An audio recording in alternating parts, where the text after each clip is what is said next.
털법 받듭니다. 균산 최정품 교감 교무님 모십니다. 반갑습니다. 대각개교절 앞두고 이렇게 함께 마주해서 대종사님 말씀을 이렇게 새길 수 있어서 대단히 감사합니다. 오늘 아마 오시는데 길이 좀 막히신 것 같아요. 다른 행사들이 해화동에 있어서.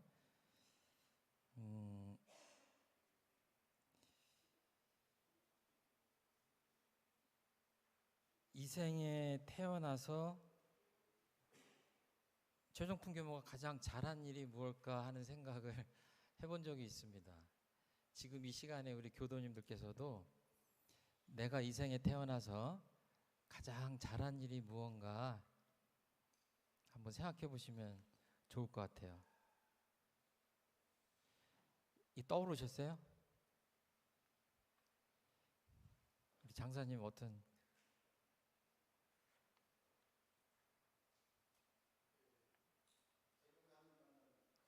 예, 대종사님 만난 사건. 우리 박수 한번.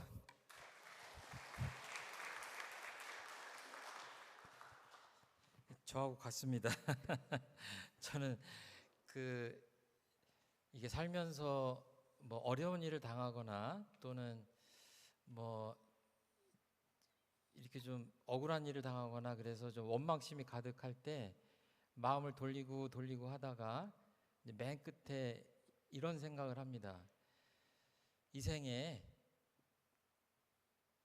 이 교전을 한번 읽은 것만으로도 이 생에 은혜가 넘친다, 그 생각을 하면 모든 생각이 사그라지고 새로운 힘이 샘솟는 것 같아요.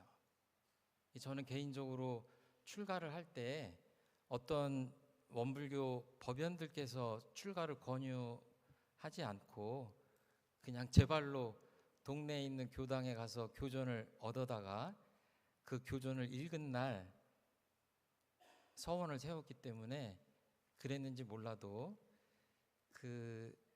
늘 그 교전을 읽었을 때의 감동, 그것이 이렇게 저의 삶을 지탱하는 원동력이 되고 있는 것 같습니다. 여기 계신 분들도 이 세상에 많은 종교들이 있고 많은 가르침이 있는데 아주 작은 우리 교단에 함께 모여서 대종사님 법화에 이렇게 참여했다는 것 자체가 참 범상한 일이 아니고 그야말로 과거 전생을 살펴보게 만드는 그런 일이 아닌가 이렇게 생각을 합니다. 제가 청년 시절에 어떤 신학 박사님의 강의를 들으면서 독일에서 유학을 하셨는지 모르겠어요. 그분한테 죄송합니다. 오늘 굉장히 어려운 독일말을 이렇게 인용하시면서 강의를 하시는데 그때는 제가 종교가 아무것도 없을 때거든요. 그때 교수님 강의를 들으면서 그런 생각을 문득 했습니다. 저 교수님은 정말 신학 박사 학위를 따시고 이렇게 강의를 하시는데 하느님을 만났을까? 얼마나 만나셨을까? 하는 의문이 들었어요. 제가 출가자가 되면서 이제 교무가 되기 전에 그 시절이 생각이 났습니다. 소태산 대종사님과 수많은 사람들이, 교도님들이 만나는데 그 만남을 방해하는 사람이 되면 안 되겠다. 그 만남을 도와주고 촉진하기 위해서 성직자의 길을 간다고 하면서 자칫하면 소태산 대종사님과의 만남과 그를 통한 깨달음을 혹시 방해할 수도 있지 않을까 하는 걱정을 하면서 출가를 했습니다. 왜냐하면 그 어떤 설교를 듣지 않아도 정전 대종경을 읽으면 대종사님 깨달음에 함께 할 수 있습니다.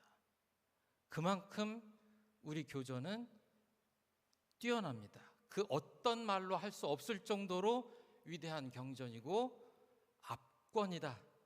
그런 말씀을 드릴 수 있습니다.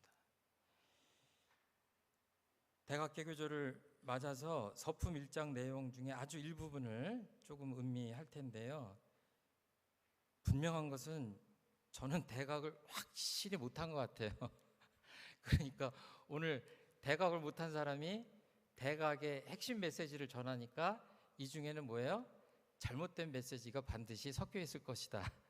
이렇게 생각하시고 잘못된 메시지는 잘 걸러주시기 바랍니다. 아시는 바와 같이 대종사님은 그 대각하신 내용을 먼저 시로 표현하신 대목이 있어요.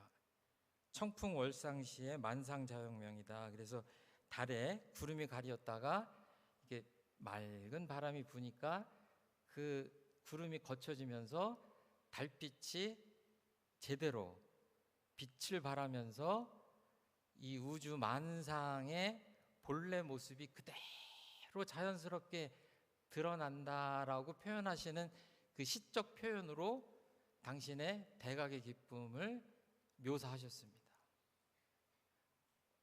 없는 것을 발견하신 게 아니라 원래 있는 것이 그대로 드러나고 그것을 새롭게 발견하신 어떤 깊은 기쁨을 노래하신 게 아닌가 이렇게 생각을 합니다.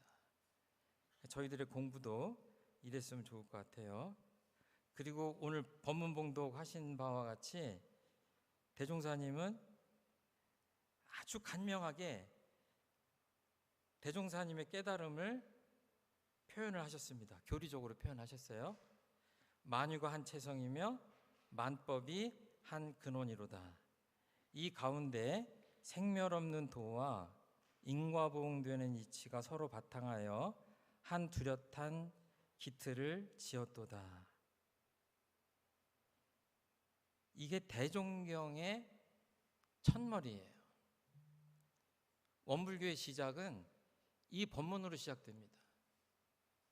이 법문을 하셨기 때문에, 이 법문의 내용을 깨달으셨기 때문에 박처사로 불리기도 하고 성섭이라고 불리기도 하고 무슨 다른 호칭으로 불렸던 대종사님께서 드디어 소태산 대종사님이 되시고 원각 성존이 되시고 주세불이 되시고 새 부처님이 되셨다. 원불교는 가장 중요한 메시지를 대종경 첫머리에 딱 이렇게 실어놨어요.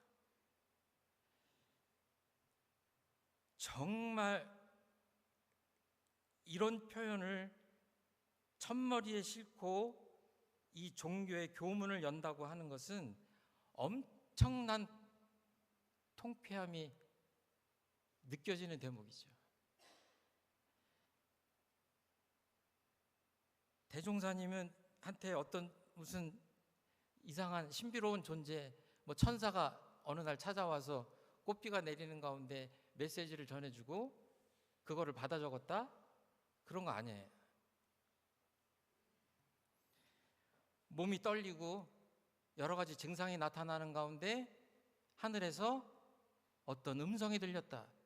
그 소식을 여러분들한테 전한다. 그런 게 아니에요.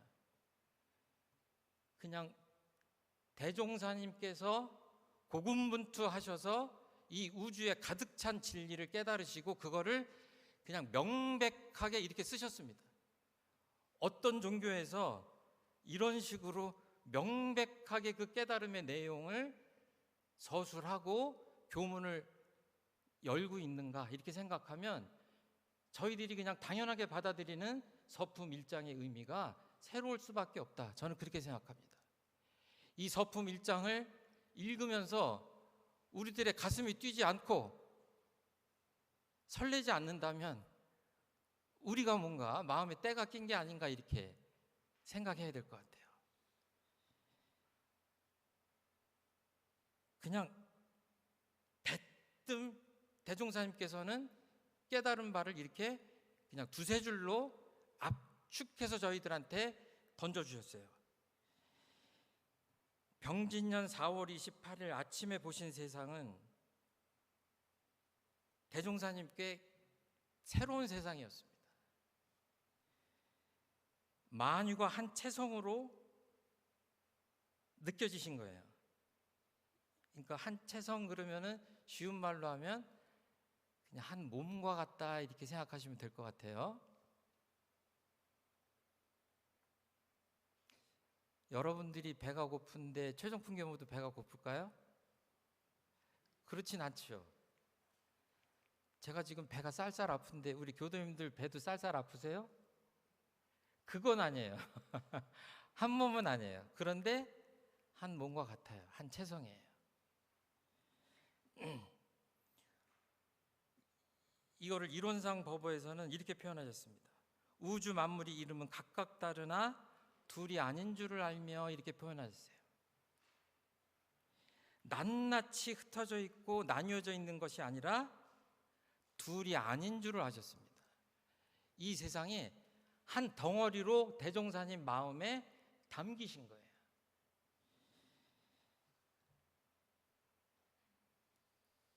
갑돌이도 있고 갑순이도 있고 강아지도 있고 고양이도 있고 돌멩이도 있고 시냇물도 있고 귀신도 있고 옆집 사람도 있고 흑인도 있고 백인도 있고 이 세상에 온갖 우주 만물들이 자기 각각의 이름으로 불리는데 어때요?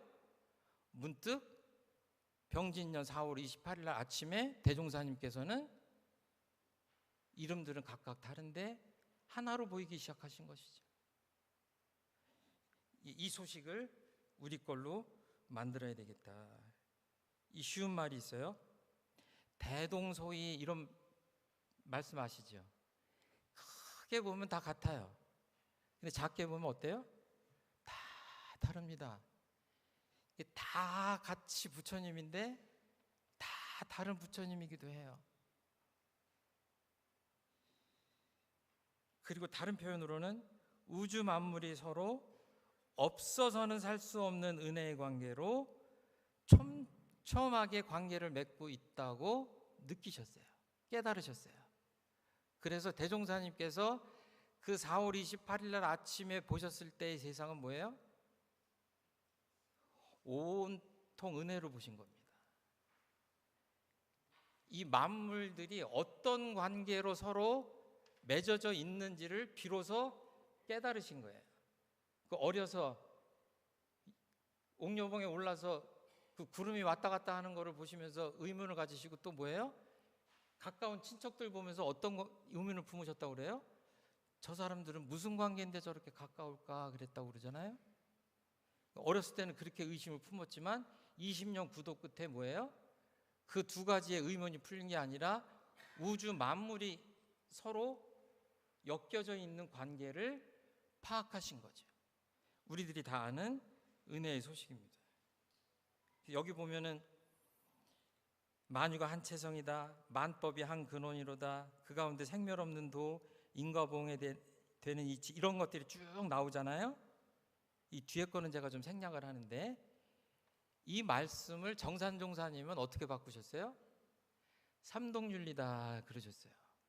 이 말씀이 그 말씀이에요. 한 체성이다. 이게 동기연계잖아요. 만법이 한 근원이로 동원돌이잖아요. 그렇죠? 그러므로 어때요? 우리가 하는 일이 다 각자의 일을 하는 것 같지만 한 집안 같은 일을 하고 있는 것이다. 이것이 이렇게 대종사님, 정산종사님, 대산종사님 쭉 같은 소식이 내려오는 거죠. 그 원천이 되는 법문이 바로 서품 1장이다. 은혜의 소식, 성품의 소식, 불교에서는 연기론이라고 표현하는 것들이 다 같은 소식이다. 그러면 이렇게 표현하신 진리가 어디에 있느냐? 너무 잘 아시는 법문인데 이제 그 법문을 제가 소개시켜 드리겠습니다. 대종사님께서 제자들하고 소나무 가지고 설왕설래 하시는 법문 기억나시죠? 멋있는 아름다운 소나무가 있으니까 우리 교당에 좀 심으면 캐다가 심으면 좋겠습니다. 그랬더니 대종사님이 좁은 소견이다 그러시면서 우주의 본가를 좀 발견해야 되지 않겠냐 이러시잖아요. 사실은 제가 다른 교당에 있을 때 설교할 때는 중간에 양념을 좀 쳤어요. 우리 교도님들은 어디 가다 아름다운 소나무 보시면 어떻게 하셔야 돼요? 우주의 본가니까 이렇게 하시는 것도 좋지만 어때요?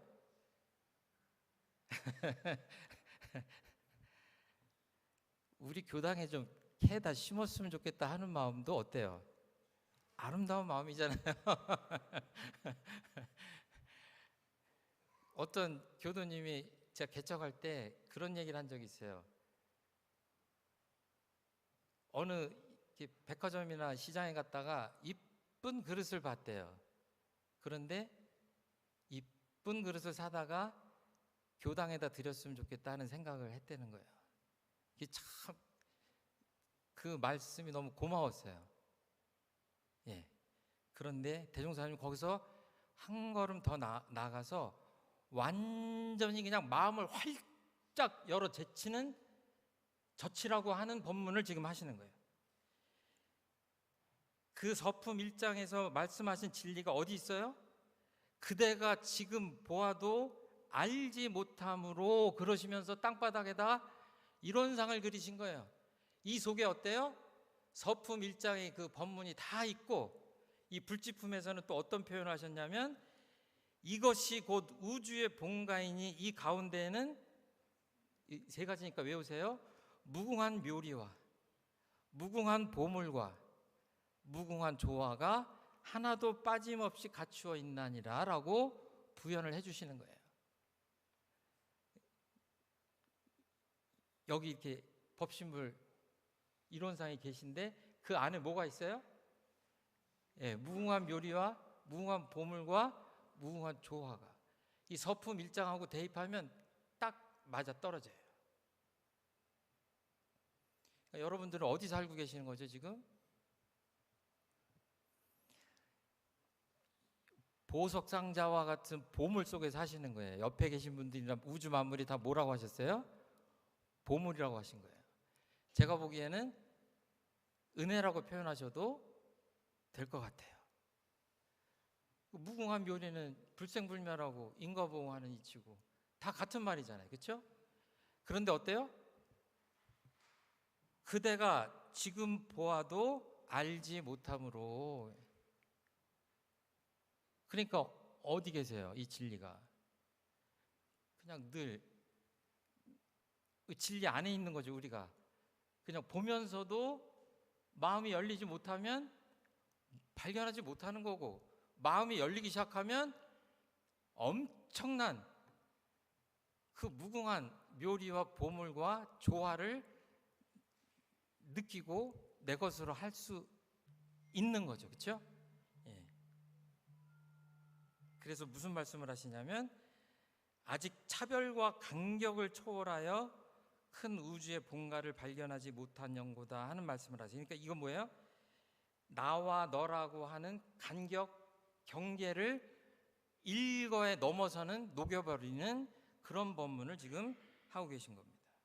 그래서 맨 끝에 서품 1장에 보면 서로 바탕에서 한 뚜렷한 기틀을 지었도다 하는 말을 좀 유식하게 표현하면 다른 말로 표현하면 뭐죠? 한 뚜렷한 기틀을 지었도다 그 한자로 표현하면 뭐죠? 시타원님?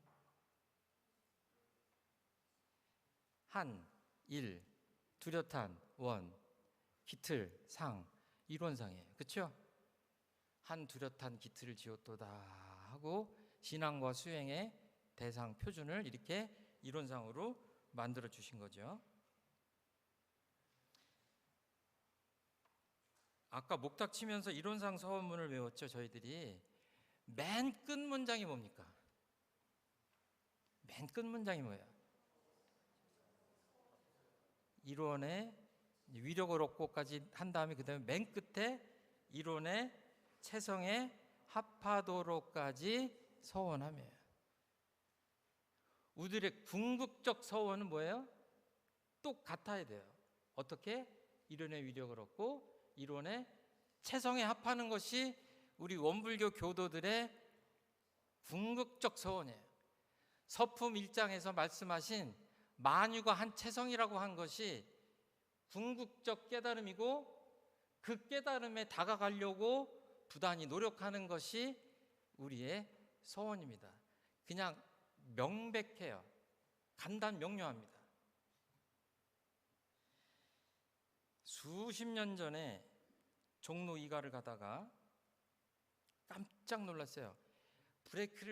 차가 브레이크 밟는 소리가 막 끽 하고 나서 돌려봤더니 이미 좀 끔찍하지만 차는 여기에 와 있고 사람은 뒤에 와 있어요. 한 20m 떨어져 있는 것 같아요. 얼마나 빨리 달렸든지. 죽었는지 살았는지 알 수가 없어요. 그게 가슴이 벌렁벌렁 하고 있는데 어떤 철 모르는 학생이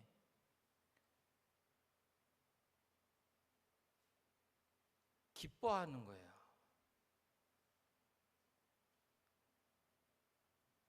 웃으면서. 사람이 죽어가는데. 제가 아직도 그 장면이 잊히질 않습니다. 아무리 철없는 학생이라고 하더라도 지금 수십 년 전이 아니라 동영상 같은 거를 보면 우크라이나에서 드론이 사람을 쫓아가면서 사람을 죽이는 영상이 나와요. 그 부분을 편집해서 보여주진 않지만 드론 2대가 따라간답니다. 드론 한 대는 앞에 있는 드론과 사람을 촬영하고 있고 이쪽에서 지휘를 해야 되니까 이 드론은 폭약을 싣고 사람을 따라가는 거예요. 지금 그런 세상을 저희들이 살고 있습니다.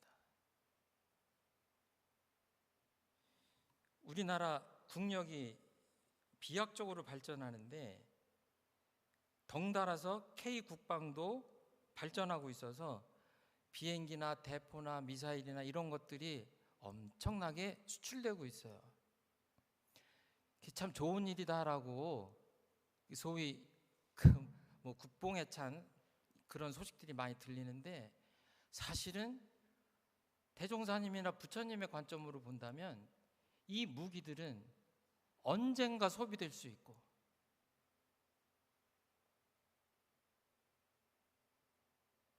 같은 동포들을 어떻게 보면 내 자식들을 향해서 쓰여질 수도 있습니다. 엄청난 무기 회사들이 외국에도 있잖아요. 그 회사들은 어때요? 무기가 소비돼야지 먹고 살 거 아닙니까? 이 한채성이라고 하는 것들을 다 설명은 드리지 못하겠는데 그냥 이렇게 아름답고 당연하고 한 말씀이 아니라 우리가 정말 우리 주변에 있는 생명과 한 몸이라고 생각하는지 한 살림을 할 수 있는 그런 정도의 깨달음에 도달해서 있는지 우리 인류가 돌아봐야 되지 않을까 이제 그런 생각을 합니다. 자녀가 죄를 지으면요 우리 부모님들이 그 피해를 입은 사람을 찾아가서 무릎을 꿇고 빕니다. 얘네들이 철이 없어서 그랬으니까 벌을 주시면 제가 대신 받겠습니다. 우리 부모님들이 그러시잖아요. 여기 계신 분들 부모님들 다 그럴 거예요. 누가 내 자식을 죽게 한다 그러면 다 부모님들께서 내가 차라리 대신 죽겠다라고 하실 겁니다. 저는 그게 부처님의 마음이라고 생각합니다. 그래서 대강열애의 조항을 보면 대자대비라는 표현이 나옵니다. 그것은 내 자식만이 아니라 모든 생명, 육도 사생을 한 몸같이 생각할 때 비로소 나올 수 있는 자비심이기 때문에 앞에다 대자를 붙여서 대자대비라고 하시는 겁니다. 그러면 대자, 기쁜 마음만 있으면 좋을 텐데 왜 대비는 붙어 있을까요? 유추해 보건대 부처님이나 소태산 대종사님이나 깨달음을 얻으셔서 기쁘기도 하셨겠지만 엄청난 고통도 직면하셨으리라고 생각합니다. 왜냐하면 모든 생명체 중생들이 겪는 그 아픔을 내 몸의 아픔으로 느낄 수밖에 없는 경지에 도달하셨기 때문에 마음 편할 날이 없으셨지 않을까. 그래서 대종사님이나 다른 성자님들의 삶을 보면 어때요? 범부 중생들의 눈으로 보면 대단히 고단하고 고통스러운 삶을 사셨습니다. 왜? 우리 가정에서 부모님들이 자녀를 위해서 온갖 수고를 아끼지 않고 모든 희생을 아끼지 않잖아요. 희생의 대가를 바라지 않잖아요.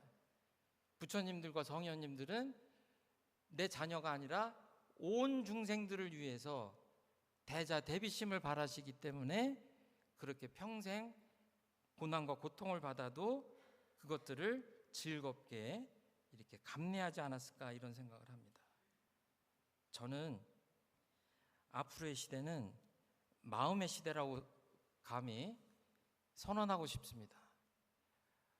물질이 아무리 발전해도 결국은 우리 마음들이 얼마나 크게 열렸는가, 활짝 열렸는가에 따라서 인류의 미래가 결정될 것이다. 무기가 발달해서 걱정하고 핵이 어떻게 될까 걱정하고, 요즘은 AI가 발달해서 AI가 우리를 해치면 어떨까 걱정하지만 결국은 궁극적으로는 그것들을 개발하고 그것들을 사용하고 하는 우리들 마음에 달린 게 아닌가.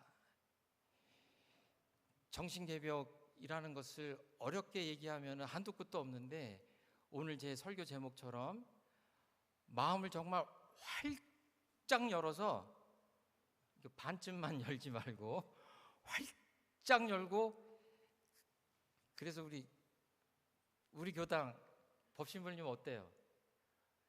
그냥 활짝 열려 있잖아요. 원불교 많은 교당 중에서도 가장 많이 활짝 열려져 있는 이론상 같아요. 우리가 그냥 마음을 활짝 열을 때 개인, 가정, 사회, 국가, 세계의 운명도 밝게 활짝 열리는 그런 정신개벽의 역사가 일어나지 않을까, 이렇게 생각합니다. 들어주셔서 감사합니다. 감사합니다.